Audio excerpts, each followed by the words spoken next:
নমস্কার বন্ধুরা, তোমরা সবাই কেমন আছো? অনেক দিন বাদে আমি এসেছি আবার একটা ভিডিও নিয়ে। তবে আজকে আমি যে গল্পটা বলবো সেটা একটা ভূতের মজাদার গল্প। গল্পটির নাম গন্ধটা খুব সন্দেহজনক, লিখেছেন শীর্ষেন্দু মুখোপাধ্যায়। তাহলে চলো শুরু করি আজকের গল্প। তবে গল্প শুরু করার আগে যারা আমার চ্যানেলে নতুন আছো তাদের অনুরোধ করব চ্যানেলটি সাবস্ক্রাইব করে পাশে থাকার জন্য। তাহলে চলো শুরু করি আজকের গল্প, গন্ধটা খুব সন্দেহজনক। সেবার আমার দিদিমা পড়ল ভারী বিপদে। দাদামশাই রেল কোম্পানিতে চাকরি করতেন। সে আজ 50 বছর আগের কথা। আমার মা তখন ছোট্ট ইজের পড়া খুকি। তখন এত সব শহর নগর ছিল না, লোকজনও এত দেখা যেত না। চারিধারে কিছু গাছগাছালি জঙ্গল টঙ্গল ছিল। সেই রকমই এক নির্জন পাহাড়ের জঙ্গলের জায়গায় দাদামশাই বদলি হলেন, উত্তর বাংলার দমোহানিতে। মালগাড়ির গার্ড ছিলেন, তাই প্রায়ই তাকে বাড়ির বাইরে থাকতে হতো। কখনো এক নাগাড়ে 3-4 দিন কিংবা 7 দিন, তারপর ফিরে এসে হয়তো একদিন মাত্র বাসায় থাকতেন, ফের রেলগাড়ি করে চলে যেতেন। আমার মায়েরা 5 বোন আর 4 ভাই। দিদিমা এই 9 জন ছেলেমেয়ে নিয়ে বাসায় থাকতেন। ছেলেমেয়েরা সবাই তখন ছোট ছোট, কাজে দিদিমার ঝামেলার অন্ত ছিল না। এমনিতে দমোহানি জায়গাটি ভারী সুন্দর আর নির্জন স্থান। বেটে বেটে লিচু গাছে ছাওয়া, পাথরকুচি ছড়ানো রাস্তা, সবুজ মাঠ, কিছু জঙ্গল ছিল। লোকজন বেশি নয়। একধারে রেলের সাহেবদের পাকা কোয়ার্টার, আর অন্যধারে রেলের বাবুদের জন্য আধপাকা কোয়ার্টার। একটা স্কুলও ছিল ক্লাস 8 পর্যন্ত। একটা রেলের ইনস্টিটিউশন ছিল, যেখানে প্রতি বছর 2-3 বার কেদার রায় বা টিপু সুলতান নাটক হতো। রেলের বাবুরা দল বেঁধে গ্রীষ্মকালে ফুটবল খেলতেন, শীতকালে ক্রিকেট। বড় সাহেবেরা সে খেলা দেখতে আসতেন। মাঝে মাঝে সবাই দল বেঁধে তিস্তা নদীর ধারে বা জয়ন্তিয়া পাহাড়ে চড়ুই ভাতিতে যেতেন। ছোট আর নির্জন হলেও বেশ আমোদের জায়গা ছিল দমোহানি। দমোহানিতে যাওয়ার পরেই কিন্তু সেখানের পুরনো লোকজনরা এসে প্রায় দাদামশাই আর দিদিমাকে একটা বিষয় হুঁশিয়ার করে দিয়ে যেতেন। কেউ কিছু ভেঙে বলতেন না। যেমন স্টোর কিপার অক্ষয় সরকার দাদামশাইকে একদিন বললেন, এই জায়গাটা কিন্তু তেমন ভালো নয় চাটুজ্জে, লোকজন সব বাজিয়ে নেবেন, হুটহাট করে যাকে তাকে ঘরে ঢুকতে দেবেন না। কিংবা আর একদিন পাশের বাড়ির পালিত গিন্নি এসে দিদিমাকে হেসে হেসে বলে গেলেন, নতুন এসেছেন, বুঝবেন সব আস্তে আস্তে, চোখ কান নাক সব খোলা রাখবেন, কিন্তু ছেলেপুলেদের সামলে রাখবেন, এখানে যারা সব আছে তারা ভালো নয়। দিদিমা ভয় খেয়ে বললেন, কাদের কথা বলছো দিদি? পালিত গিন্নি শুধু বললেন, সে আছে, বুঝবেন না। তারপর থেকে দিদিমা একটু ভয়ে ভয়েই থাকতে লাগলেন। একদিন হলো কি, পুরনো যে সুখিয়ার দেশ থেকে চিঠি এলো, তার ভাসুর পো খুব বেমার, তাই তাকে যেতে হবে। 1 মাসের ছুটি নিয়ে সুখিয়া দেশে চলে গেল। দিদিমা নতুন ঝি খুঁজছেন, তা হঠাৎ করে পরদিনই সকালেই একজন আধবয়সী বউ এসে বললেন, ঝি রাখবেন? দিদিমা দনমনো করে তাকে রেখে দিলেন। সে দিব্যি কাজকর্ম করে, খায় দায়, বাচ্চাদের গল্প করে ভোলায়। 2 দিন পর পালিত গিন্নি একদিন সকালে এসে বললেন, নতুন ঝি রাখলেন নাকি দিদি? কই দেখি তাকে।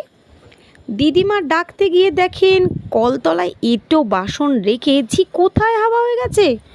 অনেক ডাকাডাকি করেও তাকে পাওয়া গেল না। পালিত গিন্নি মুচকি হাসি হেসে বলল, ওদের ওরকমই ধারা। ঝিটার নাম কি বলুন তো? দিদিমা বললেন, কমলা। পালিত গিন্নি মাথা নেড়ে বললেন, চিনি, হালদার বাড়িতেও ওকে রেখেছিল। দিদিমা অতিষ্ঠ হয়ে বললেন, কি ব্যাপার বলুন তো? পালিত গিন্নি শুধু শ্বাস ফেলে বললেন, সব কি খুলে বলা যায়? এখানে এই হচ্ছে ধারা, কোনটা মানুষ আর কোনটা মানুষ নয় তা চেনা ভারী মুশকিল। এইবার দেখে শুনে একটা মানুষ ঝি রাখুন। এই বলে পালিত গিন্নি চলে গেলেন, আর দিদিমা আকাশ পাতাল ভাবতে লাগলেন। কমলা অবশ্য একটু বাদেই ফিরে এলো। দিদিমা তাকে ধমকে দিয়ে বললেন, কোথায় গিয়েছিলি? সে মাথা নিচু করে বলল, মা, লোকজন এলে আমাকে সামনে ডাকবেন না, আমি বড় লজ্জা পাই। কমলা থেকে গেল। কিন্তু দিদিমার মনের খটকা ভাবটা গেল না। ওদিকে দাদামশাইয়েরও এক বিচিত্র অভিজ্ঞতা হলো। একদিন লাইনে গেছেন, নিস্তব্ধ রাত, মালগাড়ি যাচ্ছে ডুয়ার্সের গভীর জঙ্গলের মধ্যে দিয়ে। দাদামশাই ব্রেক ভ্যানে বসে ঝিমোচ্ছেন। হঠাৎ গাড়িটা দাঁড়িয়ে গেল। তা মালগাড়ি যেখানে সেখানে দাঁড়ায়। স্টেশনের পয়েন্টসম্যান আর অ্যাসিস্ট্যান্ট স্টেশন মাস্টাররা অনেক সময় রাত বিরাতে ঘুমিয়ে পড়ে, সিগন্যাল দিতে ভুলে যায়। সে আমলে এরকম হামেশাই হতো। সেরকমই কিছু একটা হয়েছে ভেবে দাদামশাই বাক্স থেকে পঞ্জিকা বার করে পড়তে লাগলেন। পঞ্জিকা পড়তে উনি বড় ভালোবাসতেন। গাড়ি দাঁড়িয়ে আছে তো আছেই। হঠাৎ দাদামশাই শুনতে পেলেন ব্রেক ভ্যানের পিছনে লোহার সিঁড়ি বেয়ে কে যেন গাড়ির ছাদে উঠছে। দাদামশাই মুখ বার করে কাউকে দেখতে পেলেন না। ফের শুনলেন একটু দূরে কে যেন ওয়াগানের পাল্লা খোলার চেষ্টা করছে। খুব চিন্তায় পড়লেন দাদামশাই। ডাকাতরা অনেক সময় শার্ট করে সিগন্যাল বিগড়ে দিয়ে গাড়ি থামায়, মালপত্র চুরি করে। তাই তিনি সরেজমিনে দেখার জন্য গাড়ি থেকে হাতবাতিটা নিয়ে নেমে পড়লেন। লম্বা ট্রেন, তার একদম ডগা ইঞ্জিন। হাঁটতে হাঁটতে এসে দেখেন সিগন্যাল লাল হয়ে ইতিমধ্যে সবুজ হয়ে গেছে, কিন্তু ড্রাইভার আর ফায়ারম্যান কয়লার ডিবির উপর গামছা পেতে শুয়ে অঘোরে ঘুমাচ্ছে। ওদেরও দোষ নেই, অনেকক্ষণ নাগারে ডিউটি দিচ্ছে, একটু ফাঁক পেয়েছে কি ঘুমিয়ে পড়েছে। বহু ঠেলাঠেলি করে তাদের তুললেন দাদামশাই। তারপর ফের লম্বা গাড়ি পার হয়ে ব্রেক ভ্যানের দিকে ফিরে আসতে লাগলেন। মাঝামাঝি এসেছেন, হঠাৎ শোনেন ইঞ্জিন হুইসেল দিল। গাড়িও ক্যাচ ক্যাচ করে এগোতে লাগলো। তিনি তো অবাক। ব্রেক ভ্যানে ফিরে গিয়ে তিনি সবুজ বাতি দেখালে তবে ট্রেন ছাড়বার কথা।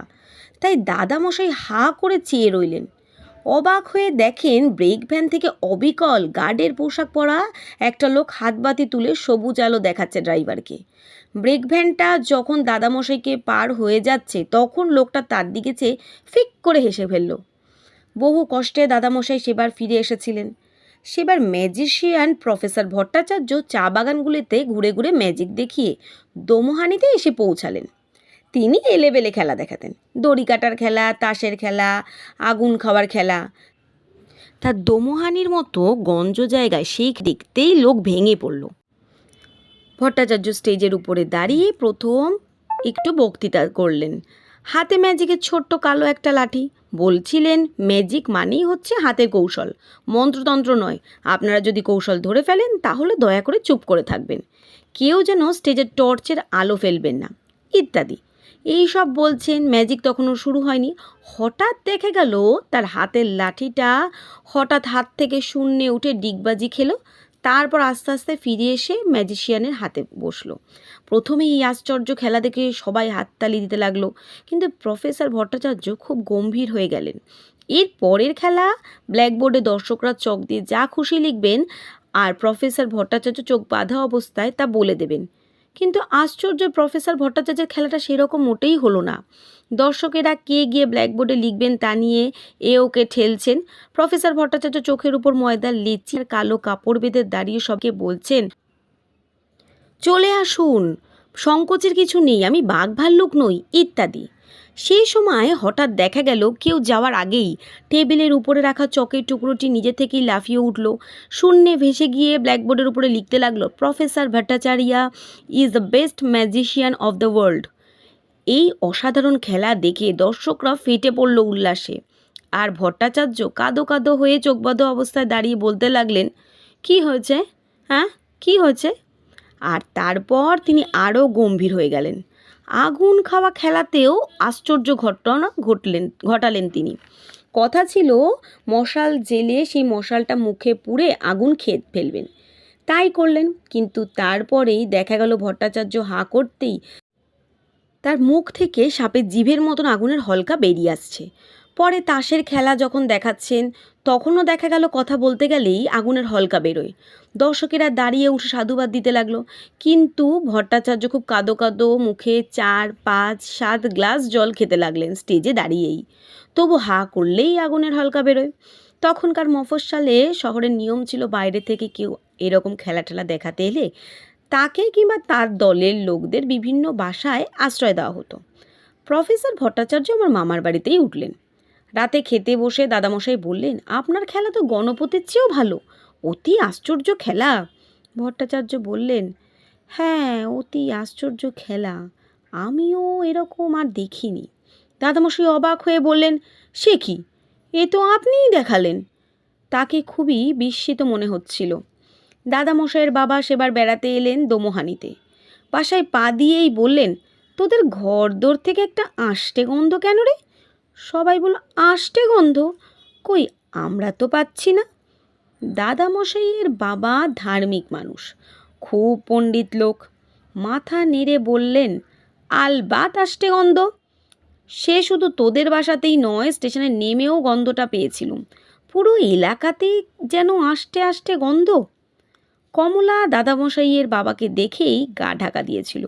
অনেক ডাকাডাকিতেও সামনে এলো না। দিদিমার তখন ভারী মুশকিল, এক হাতে সব করতে হচ্ছে। দাদামশাইয়ের বাবা সব দেখে শুনে গম্ভীর হয়ে বললেন, এই সব ভালো কথা নয়, গন্ধটা খুব সন্দেহজনক। সেদিন বিকেলে স্টেশন মাস্টার হরেন সমাদ্দারের মা এসে দিদিমাকে আড়ালে ডেকে বললেন, কমলা আমাদের বাড়িতে গিয়ে বসে আছে। তা বলি, বাছা, তোমার শ্বশুর ধার্মিক লোক, সে ভালো, কিন্তু উনি যদি জপ তপ বেশি করেন, ঠাকুর দেবতার নাম ধরে ডাকাডাকি করেন, তাহলে কমলা এ বাড়িতে থাকে কি করে? দিদিমা অবাক হয়ে বললেন, এইসব কি বলো তো মাসিমা, আমার শ্বশুর জপ তপ করলে কমলার অসুবিধা কি? সমাদ্দারের মা তখন দিদিমার থুতনি নেড়ে বললেন, ও হরি, তুমি বুঝি জানো না? তাই বলি, বলি বাচ্চা, দোমোহানির সবাই যে এ হচ্ছে ওই দলেরই রাজত্ব। ঘরে ঘরে ওরাই সব ঝি চাকর খাচ্ছে, বাইরে থেকে চেহারা দেখে কিছু বুঝবে না, তবে ওরা হচ্ছে সেই তারা।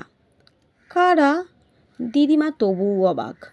বুঝবে বাপু, রোসো, বলে সমাদ্দারের মা চলে গেলেন। তা কথাটা মিথ্যে নয়, দোমোহানিতে তখন ঝি চাকরের কিংবা কাজের লোকের বড় অভাব।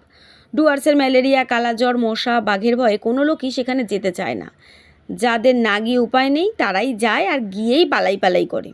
তবু ঠিক দেখা যেত কারো বাসায় ঝি চাকর কাজের লোকের অভাব হলেই লোক জুটে যেত। স্টেশন মাস্টার সমাদ্দারের ঘরে একবার দাদামশাই বসে গল্প করছিলেন। সমাদ্দার একটা চিঠি লিখছিলেন, সেটা শেষ হলেই ডাকলেন, ওরে কে আছিস? বলা মাত্র একটা ছোকরা মতো লোক এসে হাজির। সমাদ্দার তার হাতে চিঠিটা দিয়ে বললেন, যা, এটা ডাকে দিয়ে আয়। দাদামশাই তখন জিজ্ঞাসা করলেন, লোকটাকে নতুন রেখেছেন নাকি? সমাদ্দার মাথা নেড়ে বললেন, না না, 5 মাস খেটে দিয়ে যায়, এই আর কি। খুব ভালো, ওরা ডাকলেই আসে, লোক টোক নয়, ওরাই। মামাদের বাড়িতে প্রাইভেট পড়াতেন ধর্মদাস নামে এক বেটে ফর্সা ভদ্রলোক।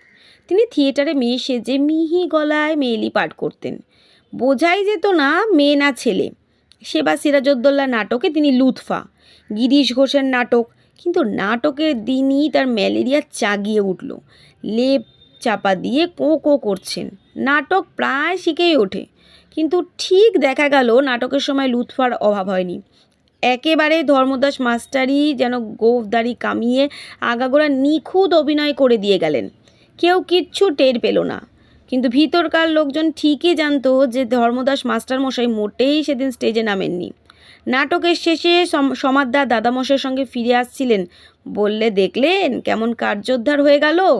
একটু খোনাসুর, কিন্তু কেউ টের পায়নি।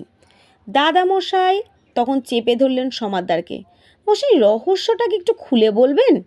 সমাদ্দার হেসে বললেন, সবই তো বোঝেন, একটা নীতি কথা বলে রাখি, সদ্ভাব রাখলে সকলের কাছ থেকেই কাজ পাওয়া যায়, কথাটা খেয়াল রাখবেন। মামাদের মধ্যে যারা একটু বড় তারা বাইরে খেলতে যেত। মা আর বড় মাসি তখন কিছু বড় হয়েছে, অন্য মা মাসিরা নাবালক নাবালিকা। মা আর বড় মাসির খুব লুডো খেলার নেশা ছিল। তারা রোজ দুপুরে লুডো পেরে বসতো, তারপর ডাক দিত, আয় রে। অমনি টুক করে কোথা থেকে দুটি মায়ের বয়সী মেয়ে হাসি মুখে লুডো খেলতে বসে যেত। মামাদের মধ্যে যারা একটু বড় হয়েছে, সেই বড় মামা আর মেজো মামা যেত বল খেলতে। দুটো পার্টিতে প্রায়ই ছেলে কম পড়তো, ছোট জায়গা তো, বেশি লোকজন ছিল না, কিন্তু কম পড়লেই মামারা ডাক দিত, কে খেলবি আয়। অমনি 4-5 জন এসে হাজির হতো। মামাদের বয়সী সব ছেলে খুব খেলা জমিয়ে দিত। এই খেলা নিয়েই আর একটা কাণ্ড হলো একবার। দোমোহানির ফুটবল টিমের সঙ্গে চা বাগানের টিমের ম্যাচ। চা বাগান থেকে সাঁওতালার আদিবাসী দুর্দান্ত চেহারার খেলোয়াড় এসেছে। দোমোহানির বাঙালি টিম জুত করতে পারছে না। হঠাৎ দোমোহানির টিম খুব ভালো খেলতে শুরু করলো। 2টো গোল শোধ দিয়েও আরও একখানা গোল দিয়েছে। এমন সময় চা বাগানের টিমের ক্যাপ্টেন খেলা থামিয়ে রেফারিকে বলল, ওরা 12 জন খেলছে। রেফারি গুনে দেখলেন না 11 জনই। ফের খেলা শুরু হলো। একটু পরে রেফারি খেলা থামিয়ে দোমোহানির ক্যাপ্টেনকে ডেকে বলল, তোমাদের টিমে 4-5 জন এক্সট্রা লোক খেলছে। দুর্দান্ত সাহেব রেফারি, সবাই ভয় পায়। দোমোহানির ক্যাপ্টেন বুক ফুলিয়ে বলল, গুনে দেখুন। রেফারি গুনে দেখে আহাম্মক 11 জনই। দোমোহানির টিম আরও 3টে গোল দিয়েছে। রেফারি এবার খেলা থামিয়ে ভীষণ রেগে চেঁচিয়ে বলল, there are at least 10 extra man in this team. দর্শকেদেরও তাই মনে হচ্ছে। গুনে দেখা গেল 11 জন, কিন্তু খেলা শুরু হতেই যেন ঘাসের বুকে লুকিয়ে থাকা কিংবা বাতাসের মধ্যে মিলিয়ে থাকা সব খেলোয়াড় যেন পিলপিল করে মাঠে নেমে পড়ে। রেফারি দোমোহানির টিমকে লাইন আপ করিয়ে সকলের মুখ ভালো করে দেখে বলল, শেষ 3টে গোল যারা করেছে তারা কই? তাদের তো দেখছি না। একটা কালো ঢ্যাঙা ছেলে, একটা বেটে আর ফর্সা, একটা ষাঁড়ের মতো, তারা কই? দোমোহানির ক্যাপ্টেন মিনমিন করে সাফাই গাইল, তাতে রেফারি আরও রেগের টং। চা বাগানের টিমও ভ্যাবাচাকা খেয়ে হাঁপসে পড়েছে, কিন্তু কেউ কিছু বুঝতে পারছে না। খেলা অবশ্য বন্ধ হয়ে গেল। দাদামশাইয়ের বাবা লাইনের ধারে দাঁড়িয়ে খেলার হালচাল দেখে বললেন, আবার সেই গন্ধ। এখানেও একটা রহস্য আছে, বুঝলে সমাদদার? স্টেশন মাস্টার সমাদদার পাশেই ছিলেন। বললেন, ব্যাটাটা একটু বেশি বাড়াবাড়ি করে ফেলেছে। কে? কাদের কথা বলছো? সমাদদার এড়িয়ে গেলেন। দাদামশাইয়ের বাবা দীর্ঘশ্বাস ছেড়ে বললেন, গন্ধটা খুব সন্দেহজনক। দাদামশাইয়ের বাবা সবই লক্ষ্য করতেন আর বলতেন, এসব ভালো কথা নয়, গন্ধটা খুব সন্দেহজনক। বৌমা, এসব কি দেখছি তোমাদের এখানে? হুট বললেই সব মানুষজন এসে পড়ে কোত্থেকে, আর হুশ বললেই মিলিয়ে যায়। কাল মাঝরাতে একটু তামাক খাওয়ার ইচ্ছা হলো, উঠে বসে কেবলমাত্র আপন মনে বলেছি একটু তামাক খাই। অমনি একটা কে যেন বলে উঠল, এই যে বাবা মশাই তামাক সেজে দিচ্ছি। অবাক হয়ে দেখি সত্যি একটা লোক কোলকে ধরিয়ে এনে বসিয়ে দিয়ে গেল। এরা সব কারা? দিদিমা আর কি উত্তর দেবেন, চুপ করে থাকেন। দাদামশাইও বেশি উচ্চবাচ্য করেন না, বোঝেন সবই। কিন্তু দাদামশাইয়ের বাবাই কেবল চারিধারে বাতাস শুকে শুকে বেড়ান আর বলেন, এসব ভালো কথা নয়, গন্ধটা খুব সন্দেহজনক। মা প্রায়ই তার দাদুর সঙ্গে বেড়াতে বেরোতেন। রাস্তায় ঘাটে লোকজন কারো সঙ্গে দেখা হলে তারা সব প্রণাম বা নমস্কার করে সম্মান দেখাতো দাদামশাইয়ের বাবাকে। কুশল প্রশ্ন করত, কিন্তু দাদামশাইয়ের বাবা বলতেন, রোসো বাপু, আগে তোমাকে ছুঁয়ে দেখি, গায়ের গন্ধ শুকি, তারপর কথাবার্তা। এই বলে তিনি যাদের সঙ্গে দেখা হতো তাদের গা টিপে দেখতেন, শুকতেন, নিশ্চিত হলে কথা বলতেন। তা তার দোষ দেওয়া যায় না। সেই সময় দোমোহানিতে রাস্তাঘাটে বা হাটে বাজারে যেসব মানুষ দেখা যেত তাদের 12 আনাই নাকি সত্যিকারের মানুষ নয়, তা নিয়ে অবশ্য কেউ মাথা ঘামাতো না। সকলেরই অভ্যাস হয়ে গিয়েছিল। অভ্যাস জিনিসটা ভারী অদ্ভুত। যেমন বড় মামার কথা বলি, দোমোহানিতে আসবার অনেক আগে থেকেই তার ভারী ভূতের ভয় ছিল। তারও দোষ দেওয়া যায় না, এ বয়সে কারই বা ভূতের ভয় হয় না। তার একটু বেশিই ছিল। সন্ধ্যার পর ঘরের বার হতে হলেই তার সঙ্গে কাউকে যেতে হতো। দোমোহানিতে আসার অনেক পরেও তার সেই অভ্যাস যায়নি। একদিন সন্ধ্যাবেলা বসে ধর্মদাস মাস্টারমশাইয়ের কাছে পড়ছেন একা। বাড়ির সবাই তখন পাড়া বেড়াতে গেছে। ঠিক সেই সময় তার বাথরুমে যাওয়ার দরকার হলো। মাস্টারমশাইকে তো আর বলতে পারেন না, আপনি আমার সঙ্গে দাঁড়ান। তাই বাধ্য হয়ে বাড়ির ভিতরে এসে অন্ধকারের উদ্দেশ্যে বললেন, এই শুনছিস? অমনি একটা তার সমবয়সী ছেলে এসে দাঁড়ালো। কি বলছো? আমি একটু বাথরুমে যাব, আমার সঙ্গে একটু দাঁড়াবি চল তো। সেই শুনে ছেলেটা তো হেসে কুটিপাটি, দাঁড়াবো কেন, তোমার কিসের ভয়? বড় মামা ধমক দিয়ে বলল, ফ্যাচ ফ্যাচ করিস না, দাঁড়াতে বলছি দাঁড়াবি। ছেলেটা অবশ্য দাঁড়ালো। বড় মামা বাথরুমের কাজ সেরে এলে ছেলেটি বলল, কিসের ভয় বললে না? বড় মামা গম্ভীর হয়ে বললেন, ভূতের। ছেলেটা হাসতে হাসতে বাতাসে মিলিয়ে গেল। বড় মামা রেগে গিয়ে বিড়বিড় করে বললেন, খুব ফাজিল হয়েছে তোমরা। এ রকমই হতো দোমোহানিতে, কেউ গা করতো না। কেবল দাদামশাইয়ের বাবা বাতাস শুকতেন, লোকের গা শুকতেন। একদিন বাজার থেকে ফেরার পথে তার হাতে মাছের ছোট্ট খলুই, তাতে শিঙি মাছ নিয়ে আসছিলেন। একটা মাছ মাঝপথে খলুই বেয়ে রাস্তায় পড়ে পালাচ্ছে। দাদামশাইয়ের বাবা সেই মাছটা ধরতে হিমশিম খাচ্ছেন, ধরলেই কাটা দিয়ে দেয় যদি। এমন সময় একটা লোক খুব সুহৃদয়ভাবে মাছটা ধরে খলুইয়ে ভরে দিয়ে চলে যাচ্ছিল। দাদামশাইয়ের বাবা তাকে থামিয়ে গা শুকেই বললেন, এ তো ভালো কথা নয়, গন্ধটা খুব সন্দেহজনক। তুমি কে হে? হ্যাঁ, কারা তোমরা? এই বলে দাদামশাই বাবা তার পথ আটকে দাঁড়ালেন। লোকটা কিন্তু ঘাবড়ালো না। হঠাৎ একটু ঝুঁকে দাদামশাইয়ের বাবার গা শুকে সেও বলল, এ তো ভালো কথা নয়, গন্ধটা বেশ সন্দেহজনক। আপনি কে বলুন তো? হ্যাঁ, কে? এই বলে লোকটা হাসতে হাসতে বাতাসে অদৃশ্য হয়ে গেল। দাদামশাইয়ের বাবা আর গন্ধের কথা বলতেন না, একটু গম্ভীর হয়ে থাকতেন ঠিকই। ভূতের অপমানটা তার প্রেস্টিজে খুব লেগেছিল। একটা ভূত তার গা শুকে এই কথা বলে গেছে, ভাবা যায়? তো বন্ধুরা, এই ছিল গন্ধটা খুব সন্দেহজনক গল্পটি। কেমন লাগলো কমেন্টসে জানিও।